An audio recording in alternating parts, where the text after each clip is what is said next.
dengan NIM 23401038. Saya dari Prodi Ekonomi Syariah. Di sini saya akan menuntaskan tugas UAS dari Bapak dosen, yaitu mereview makalah studi hadis dari makalah 7 hingga makalah 12. Gimana reviewnya? Sidang. Yang pertama, dari makalah 7 ada pembahasan tentang hadis maudhu'. Hadis maudhu' ini dapat juga disebut dengan hadis palsu. Secara bahasa, hadis maudhu' ini merupakan peralihan dari kata Arab, kata berakar, kata dasar, kata yang mempunyai 3 huruf, dan kata yang memiliki bentuk isim maf'ul dari kata dasarnya. Kata 3 huruf ini dapat menunjukkan mempunyai arti yang menunjukkan, yang dapat merendahkan atau menjatuhkan suatu derajat. Nah, gimana sih hadis maudhu' ini pengertiannya secara istilah? Pengertian hadis maudhu' secara istilah ini diberikan oleh para muhaddisin dengan redaksi yang berbeda-beda, akan tetapi mempunyai kesamaan dalam hal prinsip dan makna yang mendasar. Beberapa pengertian ini mengandung sedikit persoalan tentang batasan yang terdapat dalam kandungan unsur kemaudhu'an. Nah, di dalam hadis maudhu' ini hanya memiliki kriteria yang ada dalam hadis ini. Apa sih kriterianya? Kriteria hadis maudhu'.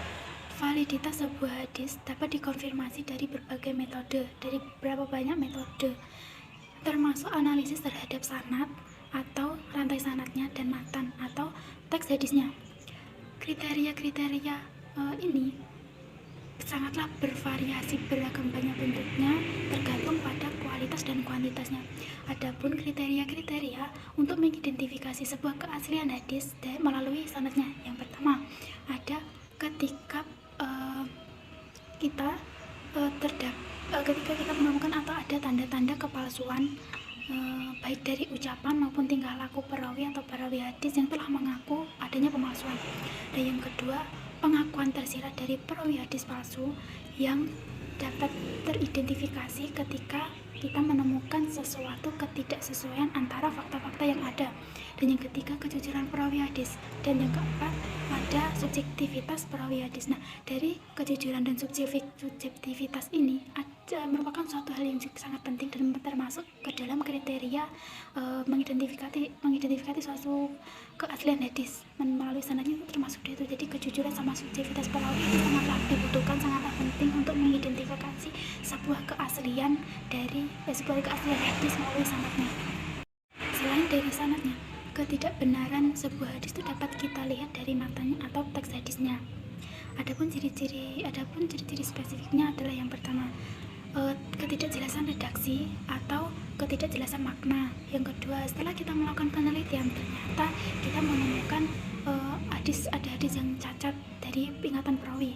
Dan yang ketiga tuh ada kayak tidak diketahui asal usul hadis tersebut, dan hadis tersebut itu melanggar ketentuan yang telah ditetapkan.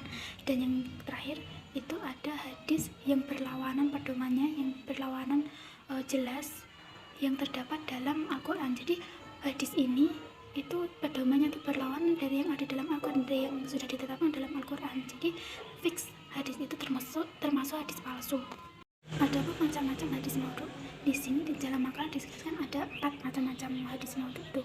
Yang pertama, ketika seseorang mengatakan yang sebenarnya keluar dari dirinya sendiri atau kemudian ia meriwayatkan sebuah hadis.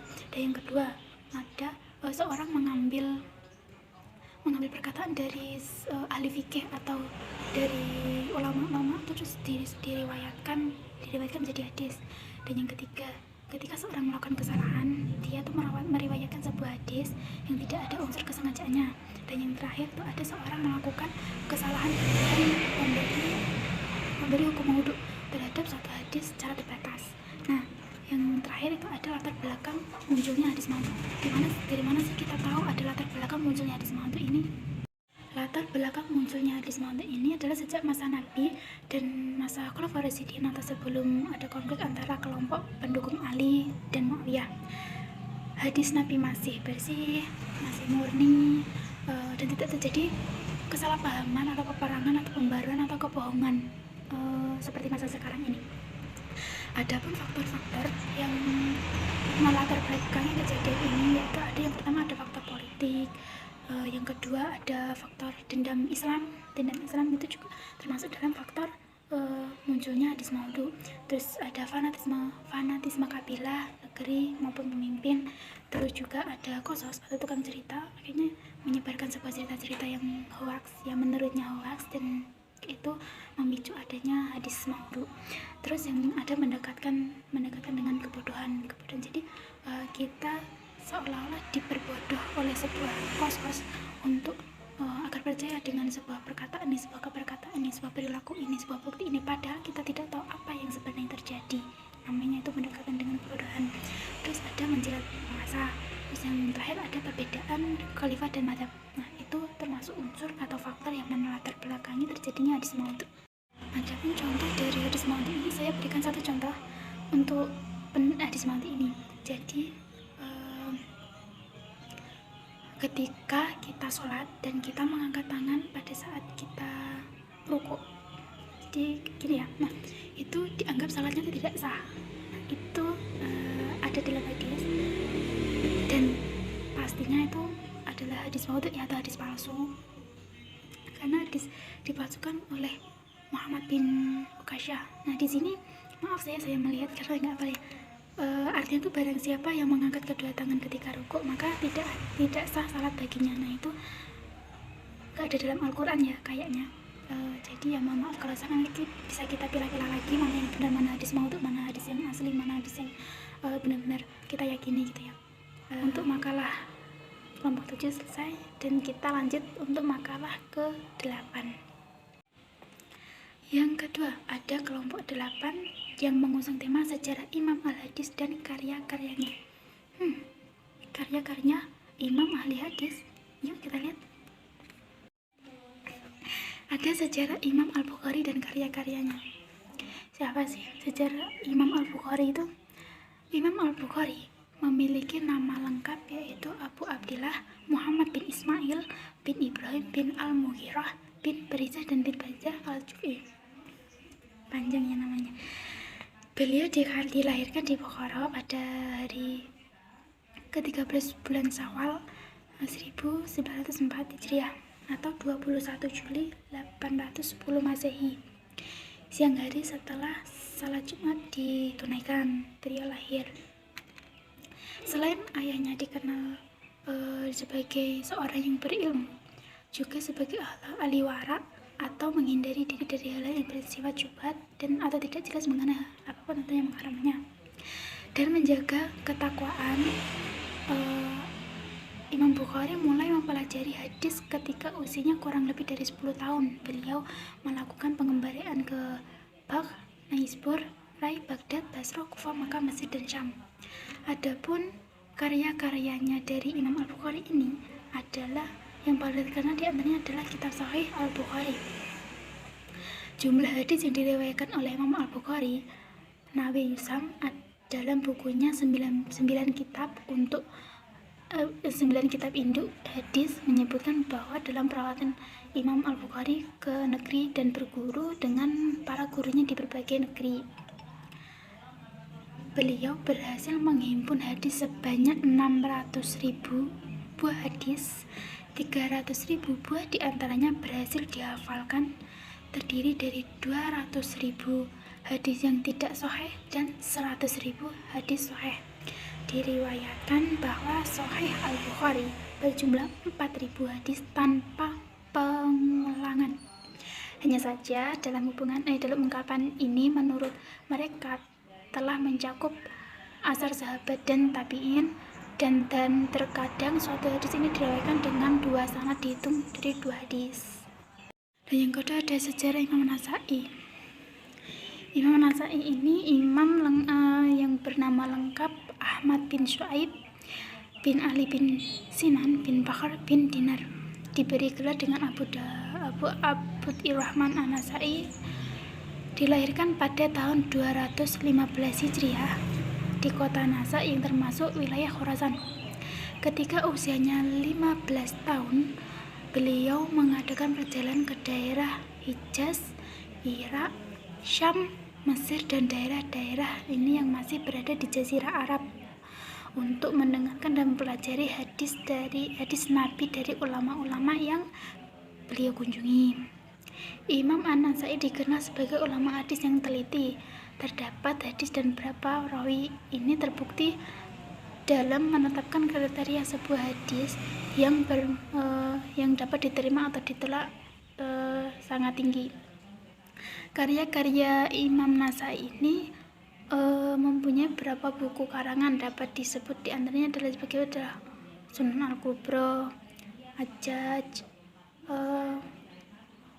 Musnad Malik. Nah, syarah-syarah dalam An-Nasai yang beredar di tengah masyarakat antara lain yang pertama, Zuhur Al-Ibrahim Al-Mutabi disusun oleh Jalaluddin Asyuti, wafat pada 911 Hijriah. Nah, itu termasuk karya-karya dari Imam Nasai. Nah, yang ketiga ada sejarah Imam Muslim. Imam Muslim hidup pada masa Daulah Abbasiyah yang pusat kekuasaannya di kota Baghdad. Beliau hidup pada masa Abbasiyah dari 232 sampai 334 Hijriah atau 847 sampai 946 Masehi, yaitu Khalifah Mustaqbil. Imam Muslim bin Hajjaj ini memulai menulis karya monumentalnya Sahih Muslim pada tahun 235 Hijriah. Hasil karya-karya Imam Muslim antara lain banyak karya tulisnya ya, yaitu yang pertama ada kitab Sahih Muslim, kitab At-Tirmizi, kitab Aulat Ash, kitab Al-Aqran, kitab Masya Malik, dan masih banyak lagi karya-karya beliau. Jadi mungkin kalau kalian ingin mencari, banyak loh di Google, di buku-buku telah dibuka, telah di account publik ya, untuk karya-karya dari Imam Muslim ini. Banyak, sangat-sangat banyak sekali karya-karya tulis yang telah beliau cantumkan ya. Jadi marilah kita belajar bersama-sama. Kita karena durasi ya, karena kita sedikit aja pengertian sama pengenalan tokoh sama karya-karyanya. Nah, yang tadi ada Imam Muslim, karya Imam Muslim, dan ini ada sejarah Imam Abu Dawud. Nama lengkap Imam Abu Dawud adalah Abu Dawud Sulaiman bin Al-Arshid bin Ishaq Al-Adi Al-Sijati. Ia dilahirkan pada 202 Hijriah atau di Sijani. Imam Abu Dawud berhasil meraih reputasi tinggi dalam hidupnya di Basrah. Setelah di Basrah mengalami kegersangan ilmu pasca sebuah jarisi pada tahun 257 Hijriah. Guru-guru Imam Abu Dawud tercatat pada 49 orang ulama, yakni ada Ahmad bin Hambal, itu termasuk gurunya si Imam Abu Dawud ini, Abu Dawud ini. Adapun karya-karya dari Imam Abu Dawud adalah ada kitab Al-Marasil, Musnad Malik, Al-Du'a, dan banyak lainnya yang termasuk karya-karya dari Imam Abu Dawud ini. Nah, selanjutnya ada sejarah Imam At-Tirmizi. Dilahirkan pada 209 Hijriah di kota Tirmiz. Imam Tirmizi bernama lengkap Imam Al-Hafiz Abu Isa Muhammad bin Isa bin Saurah bin Musa al-Bindak as-Saumi At-Tirmizi. Sejak kecil, Imam Tirmizi gemar belajar ilmu dan mencari hadis. Untuk keperluan inilah ia mengembarakan ke berbagai negeri untuk berguru, untuk belajar di sana tentang hadis-hadis. Nah, adapun karya-karya dari Imam Tirmizi ini, ada pula karangan beliau yang tidak sampai kepada kita adalah kitab At-Tarikh, kitab Asyud, dan kitab Al-Asma' wal Al-Kunah. Nah, itu karya-karya yang tidak tersampaikan pada kita. Nah, At-Tirmizi ini menetapkan ilmu di dalam hasil karya beliau di antara buku-buku yang ada sampai kepada kita, dan juga yang tidak sampai. Di antaranya hasil beliau yang sampai kepada kita adalah ada kitab Al-Jami' terkenal dengan sebutan Sunan At-Tirmizi. Nah, pasti tahu dong hadis yang meriwayatkan At-Tirmizi gitu, pasti ada. Pasti kalian pernah juga membacanya, pasti juga kalian pernah mendengarnya kata-kata At-Tirmizi itu di belakang hadis. Itu termasuk karya beliau. Ada juga kitab Al-Hikmat dan kitab Asyamil An-Nabawiyah. Nah, ini termasuk hadis karya-karya beliau. Nah, adapun sejarah dari Ibnu Majah. Ibnu Majah adalah nama yang populer di kalangan umat muslim. Setidaknya setelah beliau menulis hadis dalam kitabnya Sunan Ibnu Majah, pasti juga terdengar layak, pasti nggak asing sekali dengan nama Ibnu Majah. Ibnu Majah guys, pasti nggak asing lah ya di telinga kita sebagai orang muslim, dari kayak At-Tirmidzi, Al-Bukhari, Ibnu Majah, itu sangat sering berseliweran di telinga kita. Nah, beliau hidup pada masa pemerintahan dinasti Abbasiyah, tepatnya pada masa kepemimpinan Khalifah Al-Ma'mun ya, sampai akhir kepemimpinan Khalifah Al-Muqtadir. Ibnu Majah wafat pada usia 74 tahun pada hari Selasa 22 Ramadan 273 Hijriah. Ibnu Majah adalah seorang petualang keilmuan, terbukti dengan banyak daerah yang dikunjunginya. Banyak sekali daerah-daerah yang dikunjungi Ibnu Majah untuk meriwayatkan sebuah hadis, untuk belajar sebuah hadis.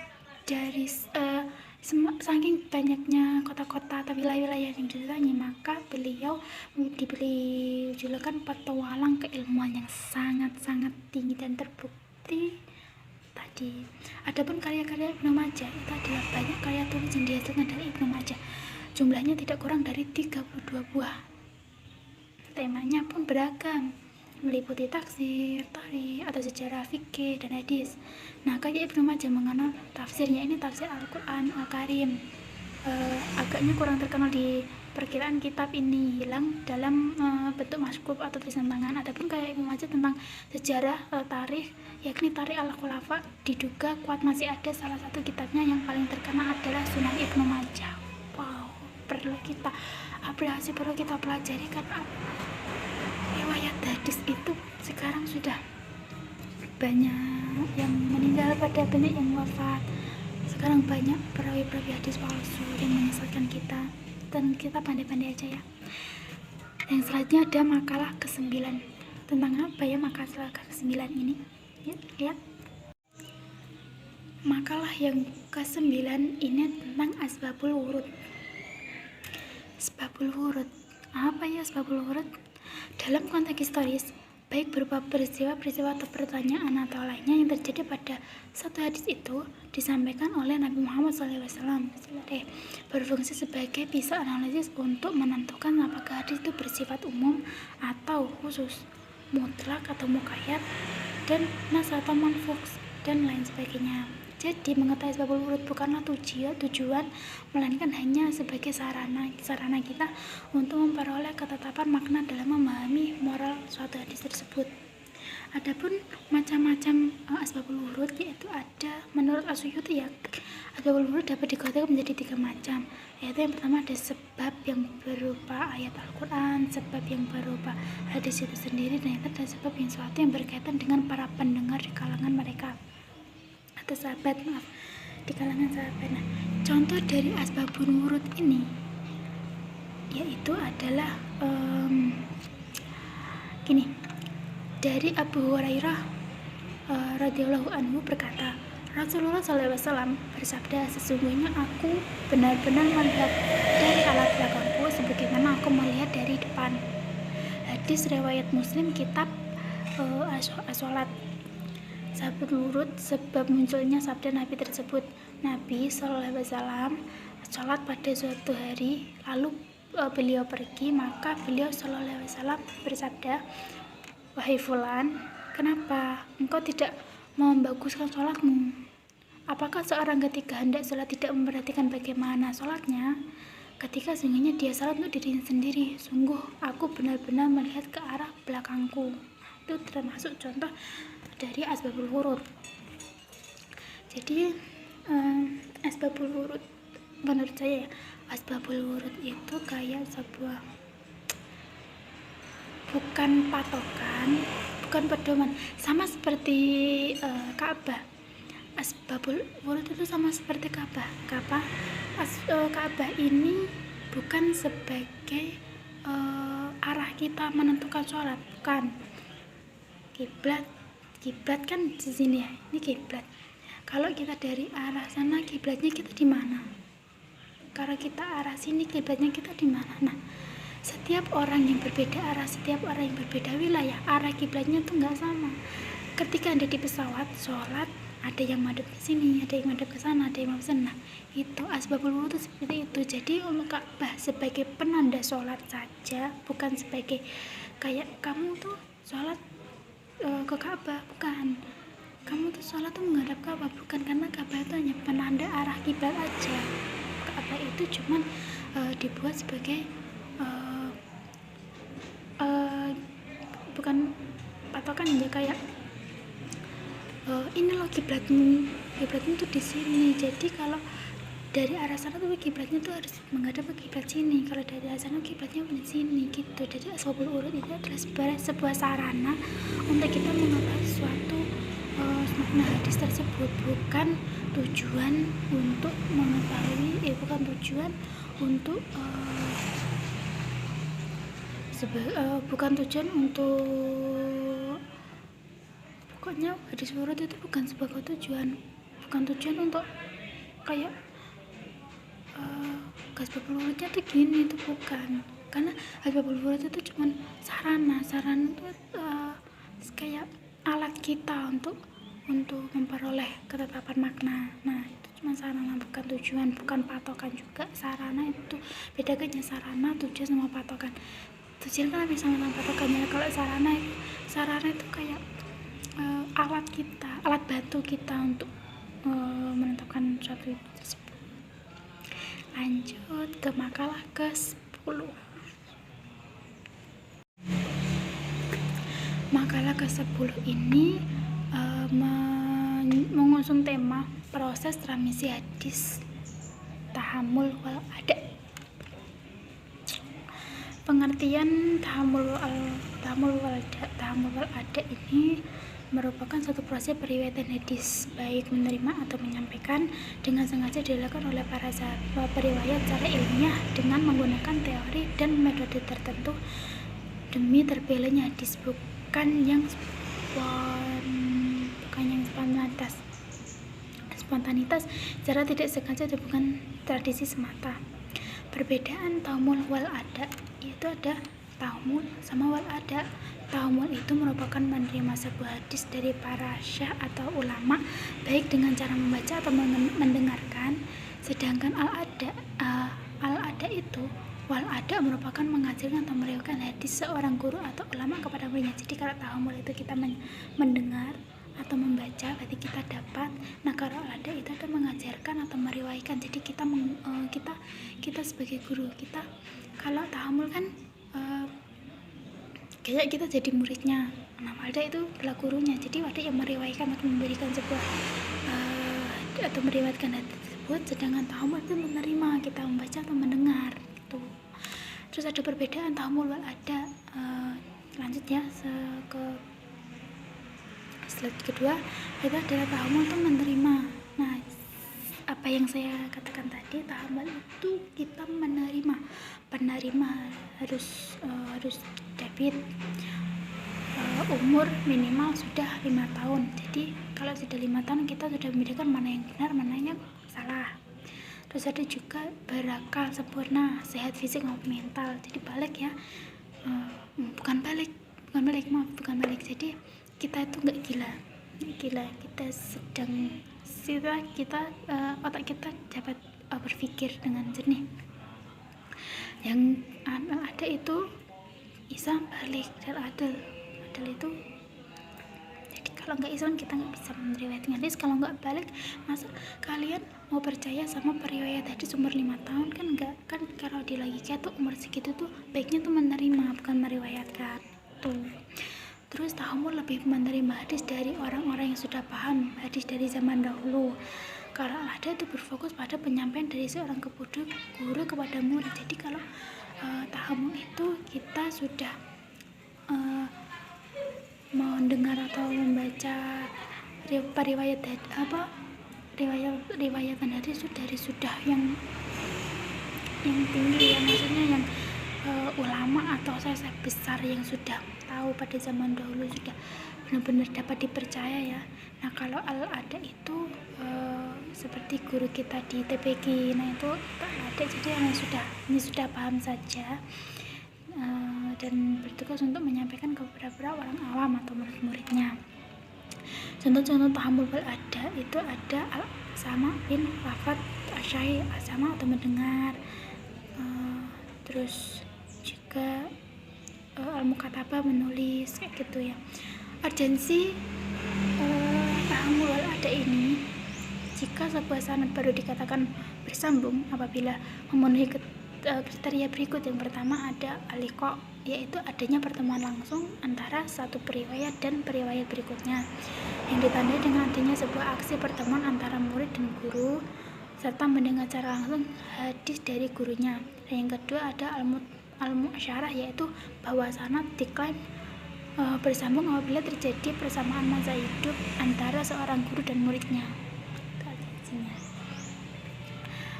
Terima kasih. Selanjutnya makalah ke-11. Makalah 11 membahas tentang ilmu jarh wa ta'dil. Pengertian jarh wa ta'dil: suatu tuduhan yang berisi celaan dan pujian terhadap para periwayat hadis tersebut. Dengan ilmu hadis disebut dengan istilah al-jarh wa ta'dil. Al-jarh wa ta'dil ini adalah suatu ilmu yang membahas tentang para perawi dari segi diterima atau tidaknya riwayat mereka dengan menggunakan lafaz khusus dalam urutan yang ada. Perbedaan jarh dan ta'dil adalah jarh itu penilaiannya lebih fokus terhadap kecacatan dan kelemahan yang dimiliki oleh sebuah perawi hadis. Nah, kalau ta'dil ini merupakan penilaian fokus terhadap keandalan dan kebaikan dari sebagai seorang perawi tersebut. Jadi kalau jarh itu kelemahan dan keburukannya, kalau yang ta'dil itu keandalan, kebaikannya, keunggulannya gitu. Dan adapun cara-cara untuk bisa memberikan penilaian terhadap keadilan dari kecacatan seorang perawi itu harus memiliki ilmu yang luas, bersikap wara, bertakwa dan jujur, amanah, tidak memiliki sifat fanatik ya terhadap satu golongan, dan memahami sebab-sebab untuk menilai keadilan dan kecacatan para perawi. Macam-macam jarh wa ta'dil ini ada mutlak sama muqayyad. Kalau mutlak itu jika seorang perawi dengan celaan tanpa batas maka dia menjadi cacat. Kalau muqayyad itu disebutkan seorang rawi jarh namun jarh tersebut dikatakan dengan tertentu, ada pemberian catatan. Sedangkan ta'dil terdapat menjadi dua. Nah, kalau yang tadi yang mutlak sama muqayyad itu dari jarh, yang ini yang ta'dil sama juga mutlak dan muqayyad. Mutlaknya itu disebutkan seorang rawi dengan ta'dilnya tanpa persyaratan, maka rawi tersebut sika dalam setiap kondisi. Kalau muqayyadnya yang disebutkan seorang rawi berarti namun ta'dil tersebut dikaitkan dengan tertentu atau ada persyaratan yang sama. Contoh dari jarh wa ta'dil ini yang pertama jarh celaan, ta'dil itu penilaian baik. Contoh dari jarh itu perkataan penulis kitab Al-Khulasah tentang Ismail bin Iyas. Orang ini didiskusikan Imam Ahmad, Ibnu Malik dan Bukhari khusus untuk riwayat dari orang Syam. Akan tetapi para ulama menamakan Ismail jika gurunya adalah Hijaz. Nah, itu pencelaannya. Kalau yang ta'dil itu adalah penilaian baik ya, bukan celaan, jadi kayak pujian. Contohnya itu dikatakan dia ini thiqah bila membawa hadis dari Az-Zuhri atau hadis yang dapat didapatkan berasal dari orang yang Hijaz. Maka rawi ini tidak thiqah dalam riwayat yang dia bawakan orang lain yang tidak didiskusikan. Manfaat mempelajari ilmu ini adalah sebagai tolak ukur dan timbangan bagi perawi apakah hadis yang diriwayatkan dapat diterima atau ditolak. Apabila seorang perawi dinilai para ahli sebagai seorang perawi yang cacat, maka periwayatannya harus ditolak. Dan apabila perawi yang dipuji dinilai baik oleh seseorang yang adil, niscaya periwayatannya harus diterima. Itu adalah syarat-syarat untuk menerima hadis yang terpenuhi. Terima kasih. Lanjut makalah ke-12. Makalah yang ke-12 ini membahas tentang tahrij hadis. Pengertian dari tahrij. Definisi tahrij secara bahasa adalah berarti istimbar atau mengeluarkan, tadrib atau memperdalam, dan tauj atau menampakkan. Maksudnya yaitu menampakkan sesuatu yang masih tersembunyi, mengeluarkan yang tidak harus berbentuk fisik secara nyata tetapi mencakup non fisik cukup dengan menggunakan pikiran. Sedangkan menurut istilah muhaddisin, tahrid ini diartikan dalam beberapa pengertian, diantaranya bentuk sinonim dari kata ikhraj, yakni seorang perawi yang mengemukakan suatu hadis dapat menyebutkan sumber keluarnya atau penulis hadis tersebut.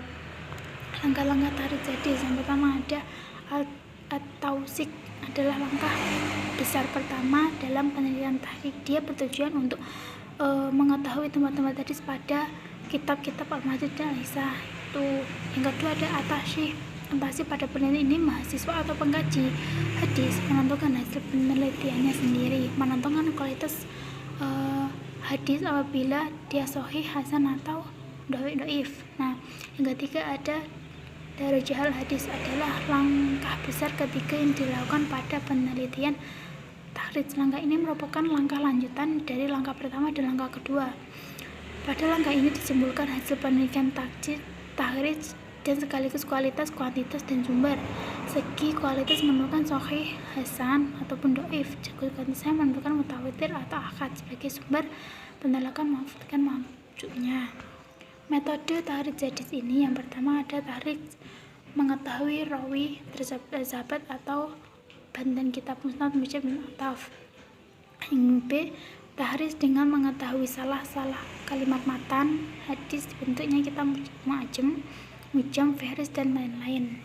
C, tahrid dengan cara mengetahui awal matan hadis yang kurang terdapat dalam pembicaraan, kurang dikenal, dan bentuk kitab mu'jamul muhafaz ijazat hadis al-nabawi. Dan yang terakhir ada tahrid dengan menggunakan tema maudhu, tadi ya, hadis palsu, hadis yang berkaitan dengan sistematik atau bagian unsur materi agama Islam.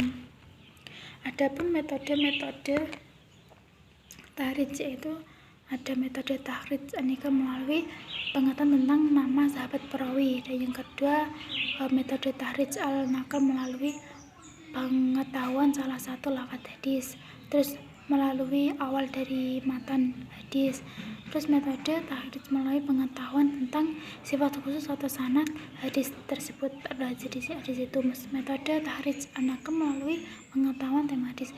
Adapun macam-macam dari tahrid hadis ini adalah yang pertama ada tahrid musawa, yang kedua tahrid wasa atau mutawasih, yang ketiga ada tahrid muhtasar. Adapun contoh-contoh dari tahrid ini adalah tahrid hadis tentang sutra, dan yang kedua ada tahrid tentang wudhu pada kitab Fat al-Mu'in. Terima kasih. Selanjutnya mohon maaf apabila dari makalah 7 sampai makalah 12 banyak sekali kesalahan kata, kesalahan raut wajah maupun ekspresi saya mohon maaf sekali, mohon maaf yang sebesar-besarnya, karena kita sama-sama belajar. Karena di sini saya mahasiswa masih semester 2. Nah, bukan berarti yang semester 2 itu harus nggak bisa, bukan, karena saya mungkin kurang belajar, dan mohon maaf. Dan saya juga berterima kasih kepada yang telah menonton. Semoga dapat dijadikan sebagai sarana yang bermanfaat dan tidak disalahgunakan. Dan saya juga harus banyak-banyak belajar lagi, dan mohon maaf kali ini saya membaca, ada yang menghafal, ada yang membaca karena apa? Karena sudah sore banget, maaf guys. Dan terima kasih. Wassalamualaikum warahmatullahi wabarakatuh. See you next time.